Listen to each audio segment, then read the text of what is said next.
Hello friends, आपका स्वागत है हमारे चैनल पर। मेरा नाम है ध्रुव और आप लोग देख रहे हैं द लर्नर्स कम्युनिटी। आज की वीडियो में हम बात करेंगे फर्स्ट सेमेस्टर के बीए प्रोग्राम एजुकेशन में एक सब्जेक्ट आता है आपका basic concepts and ideas in education. ये आपके सब्जेक्ट का नाम है और ये आपका यूनिक पेपर कोड है इस सब्जेक्ट का। आज की वीडियो में हम इस सब्जेक्ट के लास्ट ईयर में हुए जो एग्जाम थे उसका क्वेश्चन पेपर कवर अप करेंगे, देखेंगे कि किस टाइप के क्वेश्चन आते हैं, क्या इंपॉर्टेंट चीजें आपसे पूछी जा सकती हैं। ठीक है, थ्योरेटिकल सारा का सारा पेपर है, तो आपको इंपॉर्टेंट क्वेश्चन पहले से ही अगर पता होंगे तो आप लोग उनकी थ्योरी से रिलेटेड चीजें स्टडी कर पाएंगे और आंसर अपना बना पाएंगे। तो चलिए वीडियो को शुरू करते हैं। और अगर अभी तक आपने हमारा चैनल सब्सक्राइब नहीं किया, आप लोग न्यू है हमारे चैनल पर, ठीक है, आपको ये वीडियो फर्स्ट टाइम देखिए तो प्लीज वीडियो को लाइक करिए और हमारे चैनल को सब्सक्राइब करिए ताकि अपकमिंग वीडियोस आप लोगों के पास सबसे पहले आती रहे। सब्जेक्ट की अगर हम लोग बात करें तो एजुकेशन का सब्जेक्ट है basic concepts and ideas in education. ठीक है, 3 घंटे का आपको टाइम दिया जाएगा। टोटल 75 नंबर का जो है आपका क्वेश्चन पेपर रहेगा। इस क्वेश्चन पेपर के अंतर्गत आपको 5 क्वेश्चन जो है अटेम्प्ट करने हैं। ठीक है, कुल 5 प्रश्न करने हैं। जितने भी क्वेश्चन दिए गए हैं, अगर मैं आपको क्वेश्चन दिखाऊं तो आप देख सकते हैं 8 क्वेश्चन तक दिए गए हैं। ठीक है, क्वेश्चन नंबर 8 तक क्वेश्चन है, उसमें से केवल आपको 5 क्वेश्चन ही अटेम्प्ट करने हैं और सारे के सारे जो क्वेश्चन हैं वो इक्वल मार्क्स के हैं। कोई भी क्वेश्चन कम या ज्यादा नंबरों का आपको देखने को नहीं मिलेगा। ठीक है, अब हम बात करते हैं हमारे फर्स्ट क्वेश्चन की। और जितने भी क्वेश्चन मैं आपको यहाँ बताऊंगा, प्लीज इन क्वेश्चंस की एक बार प्रिपरेशन करके जाइए। एग्जाम से पहले आप लोग काफी अच्छा जो एग्जाम है वो देकर आएंगे। फर्स्ट क्वेश्चन आपका यहाँ पे बनता है कि राष्ट्रीय पाठ्यचर्या की रूपरेखा 2005 के 5 मार्गदर्शक सिद्धांत क्या है, प्रत्येक पर चर्चा कीजिए। ठीक है, what are the 5 guiding principles of the NFC 2005, discuss each of them. ठीक है, 2005 में जो आप कह सकते हैं कि करिकुलम आया था, ठीक है, एजुकेशन को लेकर, न्यू सिलेबस को लेकर सारी चीजें, तो उसमें जो 5 सिद्धांत या फिर 5 कहें कि मार्गदर्शक जो गाइडिंग प्रिंसिपल्स थे, ठीक है, उनके बारे में आपको बात करनी है और एक एक को यहाँ पे आपको एक्सप्लेन करना है, पांचों के बारे में।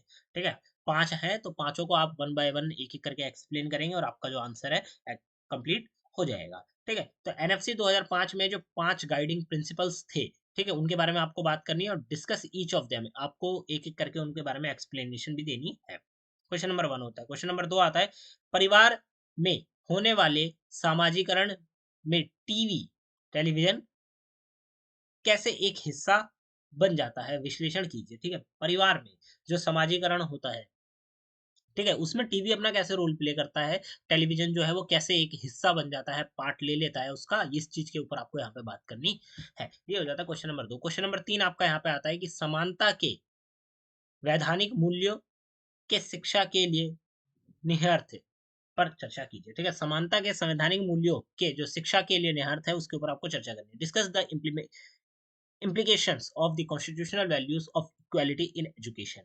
एजुकेशन में जो इक्वालिटी है, ठीक है, उसके लिए वही जो आप कह सकते हैं इम्प्लीकेशंस ऑफ कॉन्स्टिट्यूशनल वैल्यूज की जो इम्प्लीकेशंस है वो आपको यहाँ पे बात करनी है। संवैधानिक मूल्य जो है शिक्षा में निहित के लिए आपको उनके बारे में बात करनी है। ठीक है, ये हो जाता है क्वेश्चन नंबर 3। क्वेश्चन नंबर आपका 4 आता है कि कृष्ण मूर्ति के मुख्य विचार क्या थे, जिनसे एक शिक्षक को यह मार्गदर्शन मिल सकता है कि उसकी युवाओं के जीवन में क्या भूमिका हो सकती है। ठीक है, what are the key ideas of Krishnamurti that can guide a teacher about her role in the life of young people. ठीक है, देखिए नॉर्मल सी बात है कि भाई जो यंग पीपल है, ठीक है, यंग जनरेशन है, उनके लिए टीचर का क्या रोल है।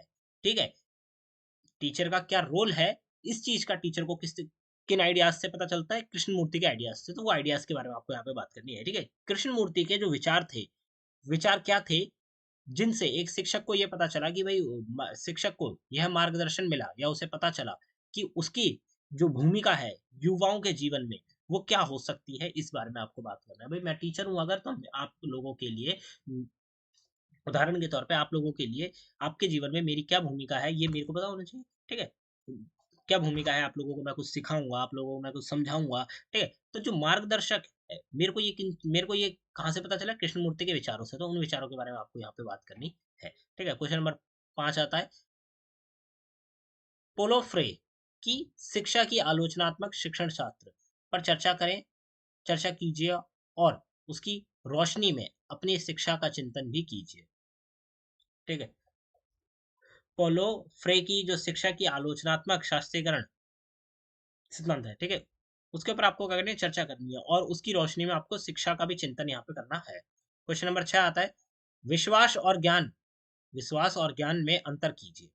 इस अंतर का शिक्षक के लिए क्या महत्व है? ठीक है, विश्वास और ज्ञान, इन दोनों के बीच में क्या अंतर है, पहले आप इस अंतर को बताएंगे, और इस अंतर का शिक्षक क्या जो महत्व है, ठीक है, शिक्षक के लिए क्या महत्व है, ये आपको यहाँ पे बताना है। टीचर्स के लिए क्या महत्व है इस चीज का, ये भी आपको यहाँ पे बताना है। क्वेश्चन नंबर 7 आता है, शिक्षा का अंतःवार्षिकीय प्रतिक्रिया प्रकृति पर एक विस्तृत टिप्पणी लिखिए। आपको यहाँ पे जो है अच्छा खासा नोट लिखना है। राइट अ इलैबोरेटेड कमेंट्री और इंटरडिसिप्लिनरी नेचर ऑफ एजुकेशन। ठीक है, नेचर ऑफ एजुकेशन ये आपको बात करनी है। क्वेश्चन नंबर 8 आ जाता है कि शिक्षा समाज की संस्कृति में जेंडर्स पहलुओं को बदलने में क्या भूमिका निभाती है। आप समझिए, what role does education play in challenging the gendered aspect of social societies culture. Society जो कल्चर है उसमें जेंडर्स के अपने अपने एस्पेक्ट्स हैं, पुरुषों के अपने एस्पेक्ट्स हैं, फीमेल्स के अपने एस्पेक्ट्स हैं। ठीक है, तो इन चीजों को चैलेंज करने में एजुकेशन क्या रोल प्ले करती है वो आपको यहाँ पे बताना है। ठीक है, तो ये आपका 8 जो क्वेश्चन है, आठों के आठों क्वेश्चन आप लोगों के लिए इंपॉर्टेंट है। Basic concept and ideas in education subject के अंतर्गत जितने भी क्वेश्चन मैंने आपको यहाँ पे बताया, इंग्लिश मीडियम हिंदी मीडियम दोनों स्टूडेंट्स के लिए हेल्पफुल है। आप लोग इन क्वेश्चंस को प्रिपेयर करिए, इनको समझ के जाइए, इनका आंसर अपने दिमाग में बनाकर जाइए कि आपको किन पॉइंटों से एक्सप्लेनेशन देनी है। चांसेस यही रहते हैं कि रिपीटेड क्वेश्चन आते हैं, अदरवाइज आप लोगों को जो माइनर सी लैंग्वेज है वो चेंज करके आपको क्वेश्चन दोबारा से दे दिया जाएगा, तो आप लोगों को क्वेश्चन लिखने का जो तरीका है वो इन क्वेश्चन से ही पता चल जाएगा। ठीक है, तो इन क्वेश्चन की प्रिपरेशन करिए। डिस्क्रिप्शन बॉक्स में फर्स्ट सेमेस्टर के नोट्स की लिंक आपके लिए प्रोवाइड करा दी गई है, उन नोट्स को जरूर चेक करिए। मिलते हैं अगली वीडियो में। Thanks for visiting on my channel guys.